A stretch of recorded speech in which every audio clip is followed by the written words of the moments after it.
Bonjour, je m'appelle Johan Jublan, je suis data scientist chez Publicis Sapient depuis 2 ans et je travaille chez mes clients pour mettre en place des solutions data science end-to-end.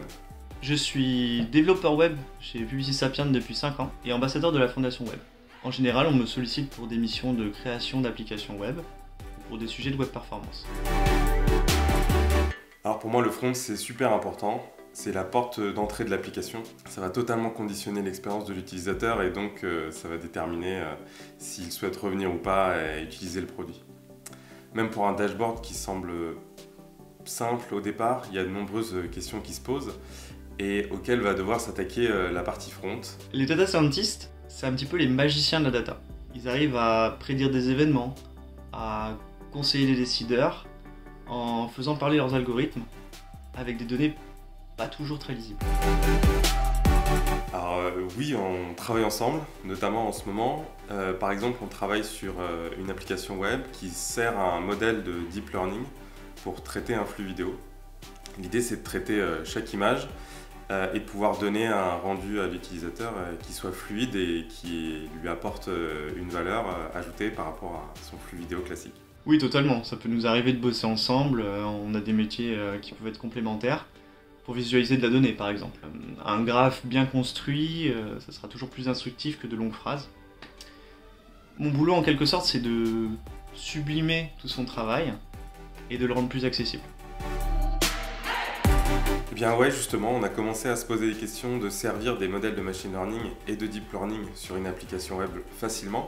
C'est pour ça qu'on a commencé à chercher des solutions directement de modèles écrits en JavaScript qui pourraient s'intégrer directement dans une page web ou une application. On a donc choisi d'utiliser TensorFlow.js. Ça nous permet d'avoir un modèle TensorFlow complexe, un modèle de deep learning qui va pouvoir traiter des images avec un ajout d'informations très important, tout en pouvant s'intégrer facilement dans un code JavaScript. Johan voulait faire tourner un modèle complexe de reconnaissance du corps humain, et ça dans le navigateur. Ce genre d'opération, ça prend beaucoup de ressources au navigateur, qui souffre pas mal au niveau de l'affichage, et ça rend l'expérience utilisateur un peu désagréable. On est en train de déporter l'utilisation de ce modèle dans un web worker pour libérer l'UI thread afin qu'il ne se charge que du rendu visuel et ainsi fluidifier l'interface. Ouais, on bosse avec plein d'autres personnes. On bosse avec des data ingé, des développeurs back, mais aussi des agilistes et des spécialistes produits qui vont apporter toute la vision globale du produit qu'on cherche à développer et qu'on espère être le plus intéressant possible pour nos utilisateurs. Oui, je travaille souvent avec des designers UX UI qui me fournissent les maquettes sur lesquelles je vais pouvoir travailler, avec des développeurs back qui me fournissent les API que je vais pouvoir appeler, parfois avec des développeurs mobiles pour proposer une expérience web égale à l'expérience mobile. En 2021, eh bien oui, on a plein d'envies et plein de projets.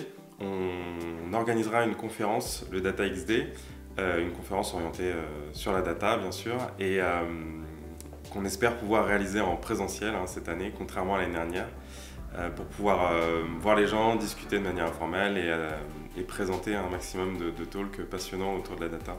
On travaille également sur des projets en interne avec Thomas et puis d'autres collègues, notamment sur la visualisation de données, ce qui va nous permettre de travailler de nouveau ensemble, et également le projet qu'on a un peu évoqué aujourd'hui et qui consiste à servir à des modèles de machine learning de traitement de flux vidéo dans une application web.